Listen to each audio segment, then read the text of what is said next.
Some say the trouble's in the Pentagon. Some say the trouble's in the street. Some say the president's a paragon. Where's the trouble at the bottom? Some say the trouble's the anatomy. Welcome. We're here at Human Rights Here Now. I'm Bruce Van Allen, your host for today. And with me today are Cherie Bobbe and Scott McGilvray, and our topic is water as a human right. So we want to start generally and then get very specific to our water situation here in Santa Cruz County. And to start out, let's just say, what is a human right? And my perspective on this, coming from kind of a political activist background, is that human rights are an assertion against power. That is, we wouldn't need to assert rights, we wouldn't need to demand rights if there weren't some people or some institutions that held power over others and therefore had the ability to deprive them of rights. And so there's a long history of rights, and it's only actually fairly recent in human history that we've had this idea of universal human rights that should apply, they don't necessarily, but should apply for everyone. And the list has been growing. The biggest milestone in the history of universal human rights was the United Nations Declaration of Human Rights in 1948, following World War II, when the United Nations first formed.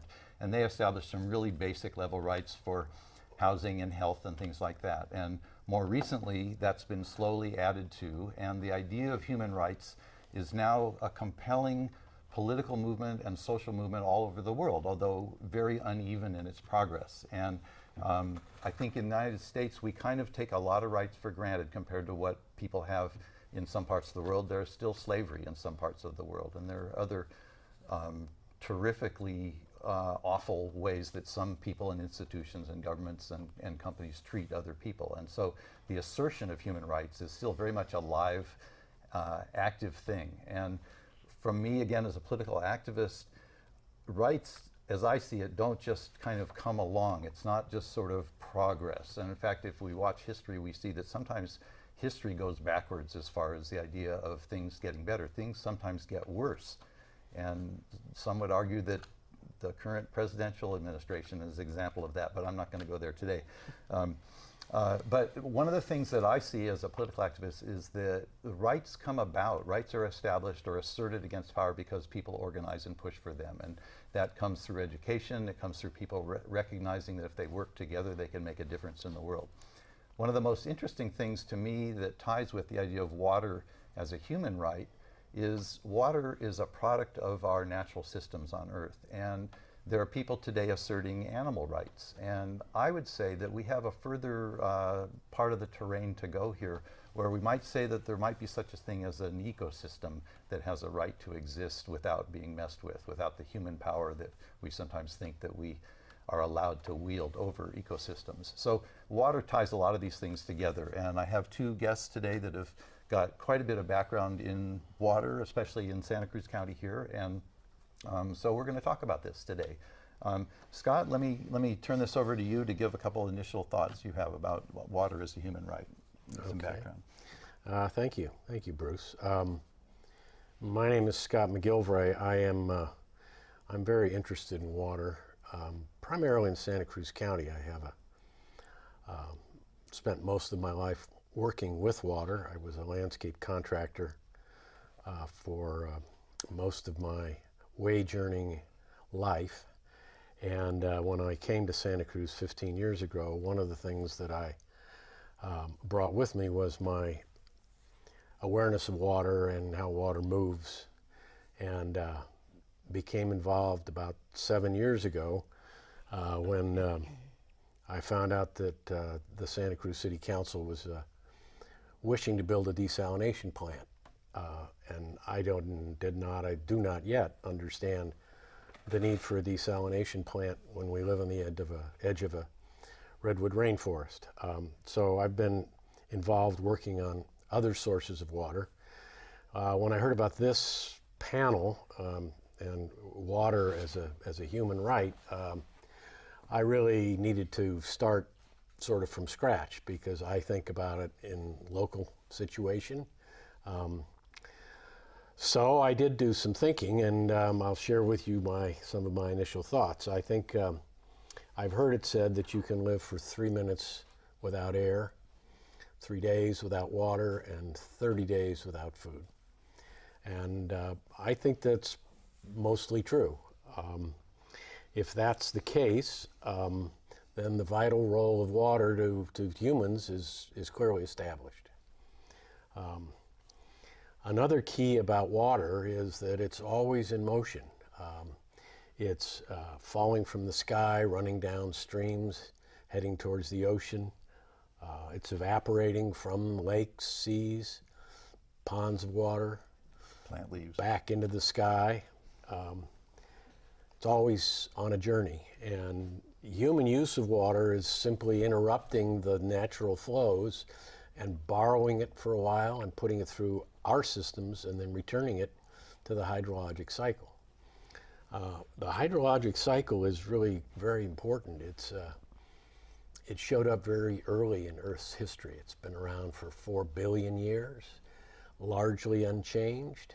The hydrologic cycle is a major determinant in weather patterns, heat, storms, and we just need to make sure that we fit into that hydrologic cycle. So I have a little difficulty thinking of water as a human right, because I think it's a right of all life. Without water, there wouldn't be life on this earth. So that's how it seemed to me. Good. Cherie, any initial thoughts? Well, on the last comment that Scott made about a right of healthy water for, besides humans, the environment, wildlife, flora and fauna, that is a given resource that should be used to the benefit of all the users. And so, yes, I think of water as a human right. I might be a little ahead of Scott in that, but I always have thought of it as a human right. And on a local sense, we have human rights with sharing the water that we have. And do you mean sharing with the ecosystems as well Yes. as with among humans? Yes, yes. Share amongst districts, share amongst ecosystems. So it's an interesting idea for me, just at a really abstract level, of is a human right, does that apply to something besides humans? And there are people that will argue, such as I mentioned, about animal rights and so on. But maybe the problem is just humans, we assume that we get to be in control and that everything's for us. And we have a long cultural history of believing that things are for us, that what nature has to offer is for us. And yet what we're now running up against is the limits and the Right. detrimental effects of that assumption. And, Right. So I'm interested in, not that we have to figure it out today, but the idea that We could try. that there is something else going on here that is more humans need to limit our impact, which is in a sense the same thing as if I have a right to free speech, that's my right asserted against the power of governments or armies or corporations or whatever. A ecosystem right to exist without humans destroying it is it's hard to imagine the personality of an ecosystem possessing a right. Yes. But there's something in that idea, it seems to me, that we do need to respect and again not exercise that power by either the earth is going to tell us we've overstepped and Which it is. civilization goes down the tubes, or we find a balance with it. Anyway, kind of groping for an idea there, but it sounds like we're having some similar thoughts. Yeah, I think that the human right of water is, as I said, it includes all the ecosystems and everything. Because for one thing, if we deteriorate one area of the ecosystem, we're going to suffer for it in the long run. So it's a win-win to take care of these resources and view them as a human right for everything, for everything that's alive. Scott, thoughts about that? Water is property, water is right? Well, I think the watershed is a good example of the necessity to balance demands and supply. If Santa Cruz Mountains 150 years ago was clear cut and The redwood trees were taken out, fir trees were taken out, and the water supply was degraded. We've had second growth forest growing since soon after 1900, and our watershed up in the San Lorenzo watershed is getting healthier. It will continue to get healthier. It's because it's being respected and allowed to be a watershed. I don't subscribe to the notion that there is not enough water for the ecosystems and for people. I think there are obviously, water is a finite resource traveling through our county in the course of a year, so that if people take water from the San Lorenzo River in the summertime, there is less for fish, but it does not mean that the fish necessarily have to go away. There is a possibility for coexistence and mutual survival. In fact, the steelhead have an excellent chance of being reestablished in the San Lorenzo watershed and Scott Creek and other creeks if we do habitat restoration and are careful of the water flows at certain times of the year. But the interests all have to talk to one another. Much of what we have is independent groups with mandates like water, making policy for water and water for citizens. Such as a water district. Like a water district. So the water districts need to talk together, they need to work together, they also need to work together with the fish biologists. I don't sense in our county that this is a dire situation. I think it's very workable. Some of us that have worked on, I've been lucky to work on trying to restore the river and the watershed of the San Lorenzo, and that watershed is about 115 square miles. It's not very big, but it's a nice slice of the pie of the Santa Cruz Mountains around here. It goes all the way up to Castle Rock, Boulder Creek area, and come down from there with a bunch of tributary streams. And we've talked about the idea of looking at the whole watershed, which includes the people that inhabit it and that draw water from it, as having what we call a water budget, which is to say there's a certain amount of water that comes into that basin that it is the watershed from rain, a little bit of snow, from the fog, and so on. And then water goes out of that basin through the things that Scott mentioned earlier, rushing down to the sea, through evaporation, through evapotranspiration off the leaves of plants. And some of it is now diverted through our plumbing and through our bodies, in fact, as we drink it and consume it in other ways. And so if we were to draw enough cohesive alliance and communication among the various operators, the water districts, the county planners, the city planners who are thinking about roads and buildings and things like that, that we could apply the idea of a water budget of this watershed and make sure that we don't imbalance it, so that we do have enough for the fish when they need it and enough for the people and so on. And that's an idea. A water budget for a watershed is catching on around the world as far as basin management, as they call it in England, for example. Well, what do you think? You said you think, Scott, that we have the prospect of actually having a workable balance here. You want to say a little more about what the particulars of that would be, as far as when water flows, or what do we do with when we have lots of water in the winter compared to less water in the summertime? Sure. One of the things that we haven't yet mentioned in the hydrologic cycle is water that's stored underground in aquifers. And we have aquifers here, Scotts Valley, Soquel Creek, Santa Cruz, and we have drawn water from those aquifers. And since 1970, those aquifers have been drawn down far below where they were under a natural balance prior to 1970. That provides us with an opportunity to refill that storage vessel, the two aquifers, the Purissima and the Santa Margarita. We also have a surplus of water needed by anyone, fish, fowl, human, that flows down the San Lorenzo River and the North Coast streams in the wintertime. We don't really take very much of the San Lorenzo River on an annual basis, it's about 9%. But if we took a little more in the wintertime and stored it in the aquifers, primarily by letting the water districts that depend upon wells like Scotts Valley and Soquel Creek, by supplying them with water from the rivers during the wintertime, they could rest their wells and the aquifers would have a lower draw on them and would begin to reestablish themselves.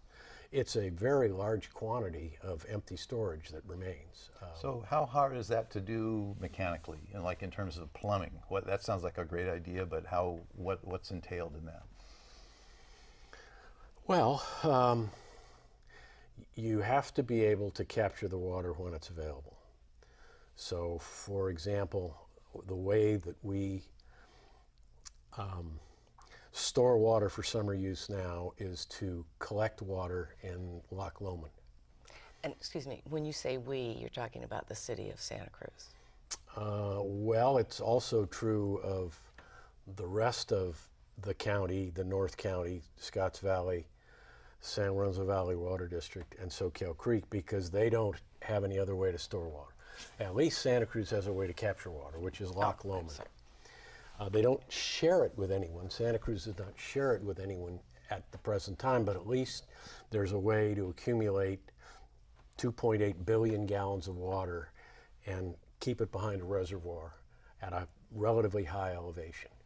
So we need to make sure that we have adequate infrastructure, which is primarily pipe diameter, pipe quality. It's got to be a workable pipe, and pump capacity to fill that reservoir even in dry years, and we need to do a better job with that. And if we wanted to extend that storage idea to the underground depleted aquifers, what additional, sort of with plumbing? We're very close to having that possibility. We have that possibility in existence between Santa Cruz and Scotts and Soquel Creek. There is a 8-inch pipe that goes from the Santa Cruz Water District to the edge of the Soquel Creek Water District, and that pipe, if the valve were open, could produce about 1 million to 1.5 million gallons a day. Right now, it's available during the winter for Soquel Creek. If they use that water, if Soquel Creek were to use that water, then they could turn off the wells, and water that otherwise would have been drawn from the aquifer would remain in the aquifer.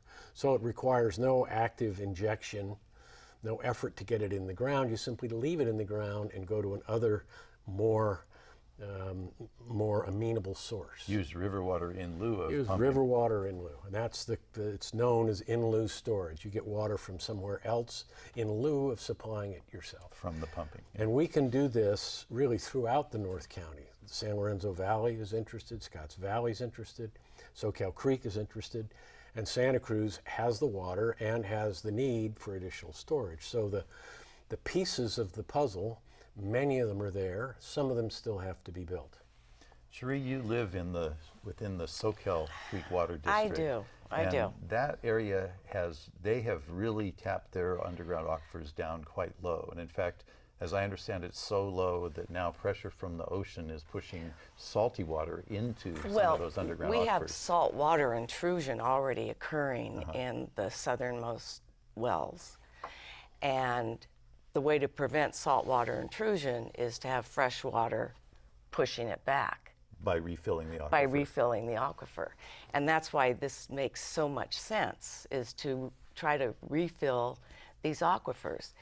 Now, I don't want to lay blame. I mean, water comes out of my tap, but I think a long time ago something should have been done, at least a moratorium for a while. But according to the Water District, when they tried to do a moratorium back in the 70s, people came to the board meetings with guns. Guns and pitchforks. Yes. And so it's gonna give. The situation is astoundingly bad, and we keep overpumping and overpumping and overpumping. And when we have this possibility of in lieu water transfers. It's available now without even changing any water rights, for a smaller amount, granted. But if all the districts got together and applied for a change of water rights, think of the pressure that would put on the State Water Board.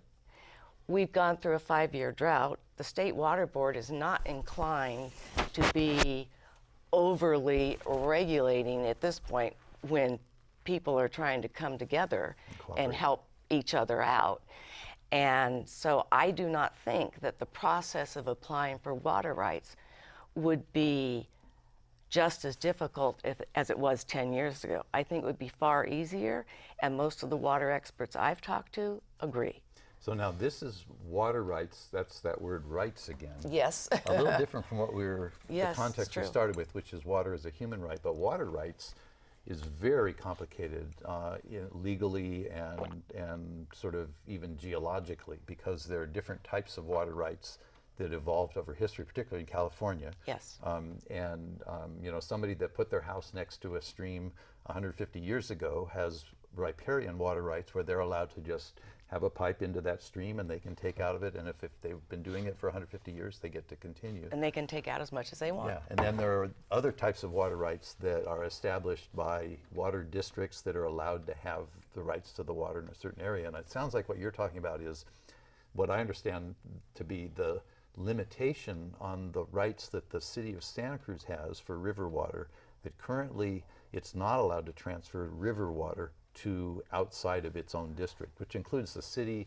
and Live Oak and up to the edge of your district, your Soquel Creek district. That's right. But currently, as we speak, they can transfer water from the North Coast streams. Which were a different set of allocated water rights Yes. from an earlier time. Yes. Yeah, from before, a little over 100 years ago. 1918 or 14, yeah. Yeah. So very complicated. But what you're mentioning is that that's all set by a state agency that Yes. rules on water rights, that if the city were to, on its own appeal to change those rights, it may have such and such a chance, but if all the districts and users in the area got together and said, Yes. we have a cooperative plan, the odds are better that plan is going to be approved. Yes. And the one additional component of this, as I understand, is the city is currently negotiating for what's called a habitat conservation plan for the San Lorenzo River, which is going to stipulate, when it's finalized, a certain minimum amount of flow for the fish and the other in-stream critters. And once that minimum flow is established, and I think what Scott said is that there appears to be enough water for that, plus for the human usage, with some seasonal variation, that once that minimum flow for fish and in-stream critters is established, then the picture changes. If we have a cooperative proposal for water rights Yes.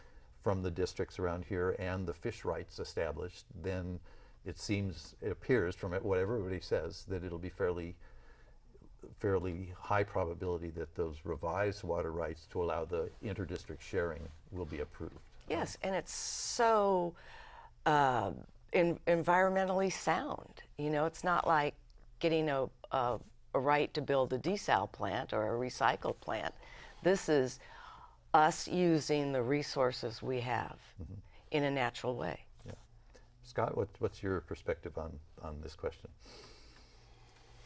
Well, I think we agree.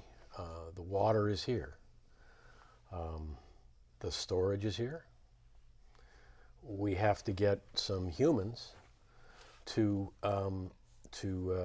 see the benefit of working together and move on the situation. And I think that is occurring.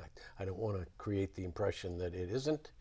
It's not occurring as quickly as it could, which is a source of frustration for me personally. But it is beginning to occur. There are some things that really happened in the state of California. I've been following water for 25 years. I was a landscaper, and when water was short in the late 1980s, the solution was, well, we'll just stop watering all the lawns. And I had employees, and we had to somehow try to become part of the solution and not part of the problem. And at that point in time, it was against the law to sell water that you had by right. So your choice was either use it or lose it. Now that took about 12 years, but that was changed, and water rights could then be transferred so that people who had water rights, who were willing to let them go to a higher need, were able to realize some economic gain and move the water. Santa Clara Valley Water District improved its situation markedly by getting a pipeline and some water from the Central Valley. Now, just 2 years ago, in the state of California, our Governor Brown, signed pretty much landmark legislation that required that all groundwater basins be balanced.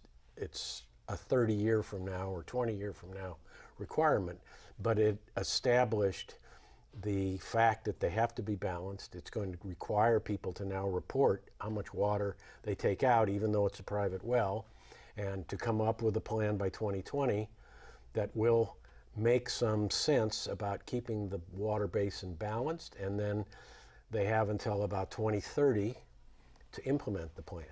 These were huge mega changes that increased the likelihood or the prospects for small districts that are neighboring to cooperate with one another, because it now became legal to transfer that water. So I continue to remain impatient, but the movement is going in the right direction, at least in California. To me, it was revolutionary that in 2015, that new groundwater law took effect, and Me too. California was the last state in the union to regulate groundwater, which is amazing. I mean, when you hear the news about in the Central Valley, they've pumped so much that the ground is visibly sinking. Concrete structures that used to be at the surface are now 5 or 10 feet above the ground, their tops and so on. And that's all because of overtapping that groundwater. And so this, I think you're right, the legal terrain has changed as far as this ability to share and to require a much higher degree of stewardship. One of the things that I got especially excited about as this concept of the city, which has a lot of rights to plenty of water in the river, being able to share them by storing them in the Santa Margarita and other aquifers in the Scotts Valley Felton area and in the Purissima aquifer of the Soquel, that is mostly in the Soquel Creek and Live Oak and around there, is that after some amount of time, and it's probably decades, if it's managed correctly, those aquifers will eventually be restored back up to close to what they were when they were sort of naturally replenished by rainfall and flows and off the mountains and so on. And what that tells me as a stream activist is that the what's called the base flow of the local creeks is going to be stronger, because that's fed from those underground aquifers higher up, and that has incredible natural benefits for the fish and the frogs and the bugs and all the critters that live in the stream and all the plants and the critters that live on those plants along the streams. And I've been here 40 years and I've seen it happen. People that have grown up here, they're not kids anymore, I guess, who used to hike in those mountains back in the 50s, everybody says the creeks don't have nearly as much water flowing in them as they used to. And that's because the aquifers that would feed them have been diminished so much. They're way lower than the base of the creek or stream. And so if we could see that come back, that just really, in terms of care for the natural world. That's worth doing. Yeah, very much worth doing. Very much worth doing. It's a payoff for the human water supply, having better storage, and an incredible payoff over the long run for the natural systems. Now, Scott, you, I think, have ready figures as to how much water Santa Cruz, the city of Santa Cruz, dumps in the ocean every year. I guess I would put it differently than dumping water in the ocean. I think what That's you're the wastewater plant. That's a different kind of dumping. What you're referring to is the amount of water that Santa Cruz, the city, has the rights to take from the San Lorenzo River during the months of November through April. Yes. And that is 900 million gallons. And that has been a right that Santa Cruz has had since the mid-1970s. The amount of water that Santa Cruz annually takes from that right is much less than that. the 10-year average is less than 50 million gallons a year. So that means that over a 10-year period of time, 850 of the 900 million gallons to which Santa Cruz is entitled flows down the river into the ocean. I want to also. That's what I said. Dump. This is not the result of a ecology. conscious action. Yeah, There's there you no conspiracy here. I want to point out that has changed. 2 years ago, we had a very low rainfall year, the winter of 2014, 2015, and Santa Cruz started pumping seriously and continually as soon as it began to rain and we got enough flow in there they could do the pumping. And they moved 300 million gallons up to Loch Lomond in about 78 days.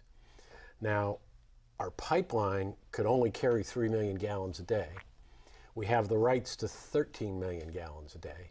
So we were only getting about 23% of what we could take. But getting the pipeline to be used on a regular basis and continuing to use it was a major step forward. And I know the city is looking very hard at upgrading that pipeline so that they can increase the amount of water they can move when the conditions are right. Again, hasn't happened yet, but it's been demonstrated that there's extreme value to making that a higher yield pipe. Which does suggest that there's water that could be put in the Santa Margarita and the Prisma aquifers. No question about it. Yep. So now we're in California. California has had a severe drought. It finally got lifted for almost the whole state by Governor Brown just pretty recently. And we are, in a sense, lucky that our entire water supply in this area is within our bounds politically. That is, it's mostly within Santa Cruz County and a little bit over into the south. And unlike a lot of the state, which depends on a massive system of several rivers that come out of the Sierras and get collected in reservoirs and shipped in canals and things like that from Northern California to Southern California. What do you think about the prospect on a statewide basis? Is the same concept viable? Any thoughts about that? Well, I've thought about that a lot. I think California is mischaracterized as being ill-prepared to deal with drought, because drought is a fact of life in California. It was a fact of life before any European settlers ever got here. We have 7 to 8 months of no precipitation.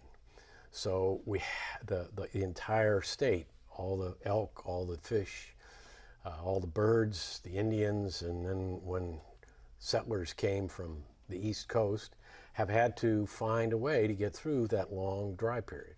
So we established from the beginning a system of dealing with annual drought. We have enormous reservoirs at Shasta, Oroville, Hetch Hetchy.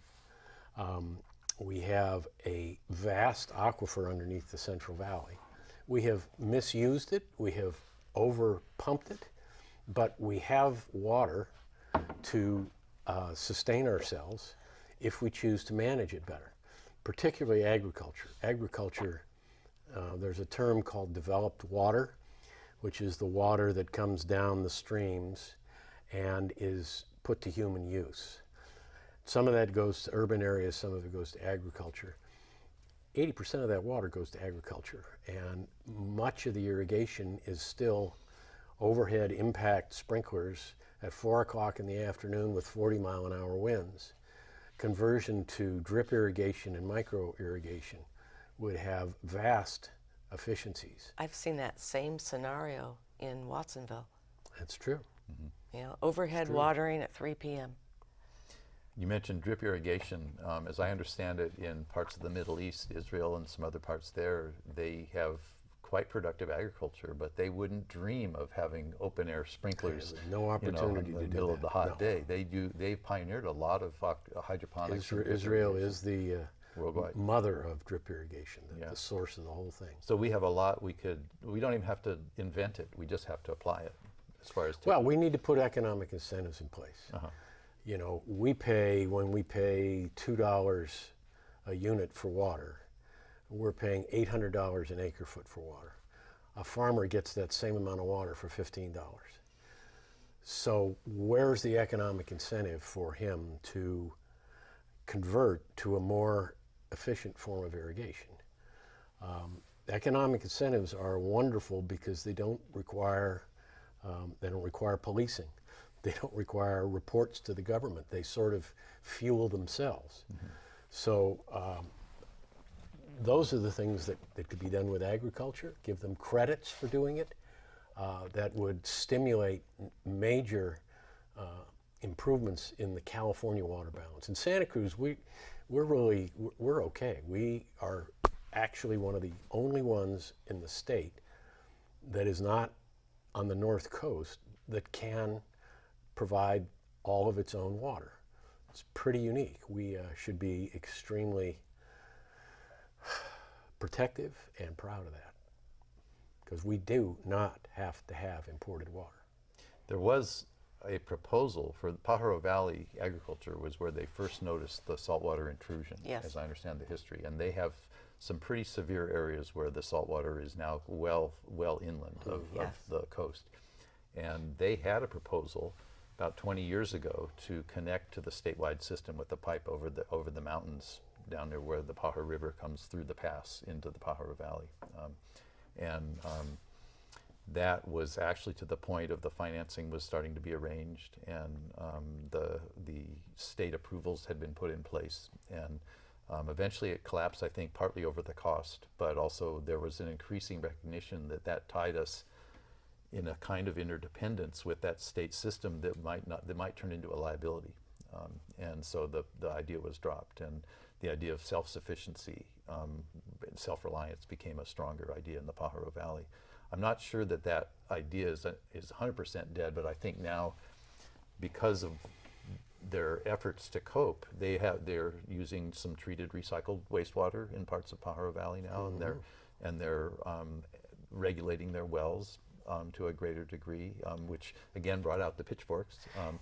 Yeah. But they still have a severe, similarly to the Soquel Creek area, they have a severe saltwater intrusion Yes, problem. they do. And that mindset of protecting your fiefdom, protecting your own turf, there's an element of that in this county with the different districts. And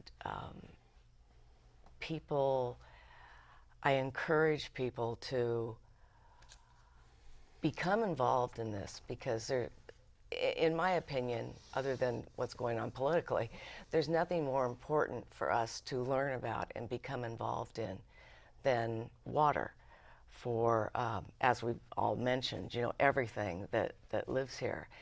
And that interdependence amongst districts is a good thing, not a bad thing. Whereas your example of Pajaro was concerned about being dependent or at some sort of risk. I think now they would probably feel differently about that, because the mindset is changing. And we have a Mid-County Groundwater Association, and people are, really communicating. Under that new law that Scott mentioned. Yeah. Yes, yes. And the thing that's frustrating right now is that smaller transfers without having anything to do with legal rights could be happening immediately. And it's like practice. Let's practice working together. And you will see that. Try it out. Try it out. You've got, it's like the Rule 5 of the UN, But I was on the Santa Cruz County Water Advisory Commission, in 2000. And not that I'm the sharpest tool in the shed, but I was not on that commission very long before I realized, it was just right in my face, that, well, wait a minute, can't we share? Can't we share this resource? And it, people looked at me like I was kind of a nut, but that was real clear. And the use of maybe the abandoned quarries, looking into that. Well, I'm glad you didn't give up, Cherie. It's going to take a while. Yes, it is going to take a while, but there's a fear, there's a lack of political will. But I think that's changing, and that's why I want the audience and everyone to get involved. And I've got websites, go to the board meetings, the water board meetings. I'm not sure which camera I'm supposed to look at, but learn about it, because this is for your kids and your grandkids and your great-grandkids and your animals and their puppies and their puppies and their puppies. So it's all connected. Yeah. Let me take a look at another dimension here. We've mostly been talking about public agencies, water districts, and so on. Worldwide, one of the greatest aspects of the issue of water as a human right is what's called privatization of water. And that is that there are companies around the world. In fact, several years ago, the slogan went around in the corporate world that this century was the century of water is the new oil. Yes. That is, that there was a massive movement to get private control of water sources around the world in order to sell the water to people, as opposed to it being a public utility that is operated and controlled in the public interest. And there are whole countries and some islands in the Pacific where it's all privately owned, and the people are basically, have to pay more, and with rising prices and restrictions, and even in our country we have some very large companies that essentially are in the business of capturing private water and water privately and selling it. And there was an outrageous case of a town, and I'm sorry, I've lost the location of it now, where one of the big food corporations has managed to acquire water rights to so much of the water available from their local sources, I think it's underground wells or underground aquifers, that the people in the town now can't grow anymore. The town can't grow anymore because there's no additional water for them, for the public water agency. Now, here in Santa Cruz County, one of the complicating aspects for the Soquel Creek district is that of the water that is pumped out of the ground in that district, a huge proportion of it is not pumped by the Soquel Creek Water District, but rather is pumped by private well owners. And as Scott mentioned, under this new groundwater authority, there is going to be increasing need to keep track of how much those private wells are pumping, and most of them do not have meters on them, so No, even they the don't. owners don't, and many have resisted having meters added. Some people have voluntarily put a meter on their well. But we have some very large owners, including Cabrillo College and Seascape, that pump from their own wells on an unregulated basis. And the county of Santa Cruz, too. Does it? Yes.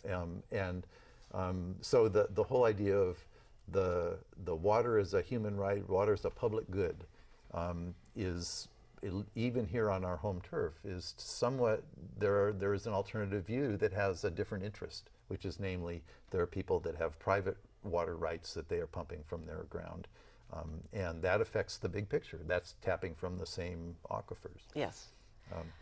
And like I said, some people have voluntarily put meters On their pumps. on their wells, yes. Yeah. And I took a class at Cabrillo, and the class was irrigation, and the teacher was saying, and this was 2011, 12, beginning of what looked to be going to be a drought, was talking about these acres of lawn that these people were planting, and sod, acres of it. And he said, well, if they can afford it, they can do it, which, that's just not true anymore. It's just, it doesn't, you need to think about others besides yourself and what you're doing and what you're using. And these companies that are buying up water I think it's an atrocity, personally. But, people buy bottled water, and people are upset about the price of a gallon of gas, but they pay $20 for a gallon of water in all those little bottles. Which also have to be recycled. Which have to be recycled, yeah. But, yeah, I've lost my thought, actually. Scott, thoughts about this? Well, I don't really have a problem with private ownership of really anything. I think when something is perceived to have economic value, that people who are enterprising, entrepreneurial, capitalistic, tend to get drawn toward it. And that's a fact of life. If it's going to be a scarce resource and I can control it, buy it at prices based on today's value, and hang on to it and develop it in a few years, might be worth more. If they do it efficiently, there's really nothing wrong with that. So a private incentive to shepherd their own, what they control, and it would affect the value of their land, for example, if they steward their water. I think one of the best examples is Big Creek Lumber in our own county. They own a lot of mountainside on the watershed of the North Coast streams, and there is nobody who takes better care of their watershed than the McGilvray people. I mean, they care for it. They keep people out of it. They are rather extraordinary stewards. They also allow steelhead hatchery, as long as it behaves itself, to exist along Big Creek, which is up above Scott Creek. I think it's a fact of life, but at the same time that is occurring, it's also necessary, because water is a public good, to have some regulation in the public interest. And there isn't very much of that in water. What you described about someone who has a well in a jurisdiction who decides to use that well to extract more water because it happens to be tasty and it's connected to a transportation network, and sell it out of the county, really isn't responding to any public benefit at all. So a private ownership system in which there is the recognition of the public good. There has to be aspect of it. regulation, the public good, and it is. The best example I know of, are we doing okay We're at about for time? 10 out. Yeah, is the Los Angeles Department of Water and Power. Now, Southern California is served by the Metropolitan Water District, 19 million people. It's the largest water supply system in the world. LA Department of Water and Power, which did the Owens River work, turn of the 20th century, expanded and took water from further up in the Mono Lake area. And some biologists were able to demonstrate that the capturing of that water and sending of it to Los Angeles, even though it was legal, was going to be destructive to the gulls that were nesting on the island in Mono Lake. And they went all the way to the Supreme Court and won a judgment. And the judge said to the Department of Water and Power, either you sit down and figure it out with these people, or I'm going to figure it out and you're going to like mine worse than you like working with them. And they are working together. The level in Mono Lake is rising. LA Department of Water and Power does not take a lot of water during years when there is not a lot of flow. They guarantee and do see that water flows down Rush Creek, which is the main tributary up there, Out of the Sierras. all year round. The habitat is being restored. So there are mechanisms. Public pressure, I tell you, the 27,000 members of Save Mono Lake ended up having a lot of credibility that allowed the public officials to do the right thing. That was a real big step in evolution of what's called the public trust. That's right. Yes. Public trust doctrine, which is related to rights. It's the same kind of thing, and that is even where, in my mind, the connection with what I refer to as kind of the concept of ecosystem rights. Except it's from the standpoint of that we, as a public, as a culture, as a society, have a responsibility to take care of things so that they last into the future. Yes, and I think Scott's Big Creek example is more of an exception to the rule. I very much am very opposed to profiting off of, taking what basically many of these water companies are doing is they just fill their little bottles with tap water from a town and sell it. It's not alpine water, and I I understand what you're saying, Scott, but there's an ethic here. And the bottom line and the basis of our discussion today is human or life rights, I would say. And there's a time when it's okay and a time when it's not okay. And profiting off of water, to me, I can't think of a time that it should be okay. We probably won't resolve this question today. No, I think we'll have to get a beverage and Because continue this. there's a right. Exactly, yeah. We have the right. I have to say, I was years ago, prehistoric times, I was on the Santa Cruz City Council and was one night riding my bike across town to a meeting at a friend's house, and there at a fire hydrant was one of those, I won't say what company, but one of those water supply trucks, those private trucks, Yes. filling its tank from the fire hydrant. Yes. I called the cops. They didn't believe me. They thought it was a crank call, but from their council member. But that's and another what turned into kind of a post-happening embarrassment for me was in 1995. I put on a festival downtown to celebrate the San Lorenzo River, and we had people hiking the river, and we had a big exhibit in a tent on one of the vacant lots that was still there after the earthquake. And we reached out to the community, including the business community, for sponsors. And Odwalla, which used to be a big local company selling juices, went to Pepsi or Coke, was it? Yeah, Pepsi. I forget. They got bought out. But they offered to sponsor and kicked in a big chunk of money that allowed us to rent this big tent where we had an exhibit of kids' photos from the river and things like that. And their big announcement with announcing their sponsorship of us was that they were going to start selling bottled water, that they had acquired a water source from deep in some mountain in the Rockies that had never been tapped before, and the water was supposed to be 1 million years old and was therefore so special. And in retrospect, I was kind of embarrassed about that. I'm more in the water should not be privatized camp. I certainly recognize we're in a mixed economy, and we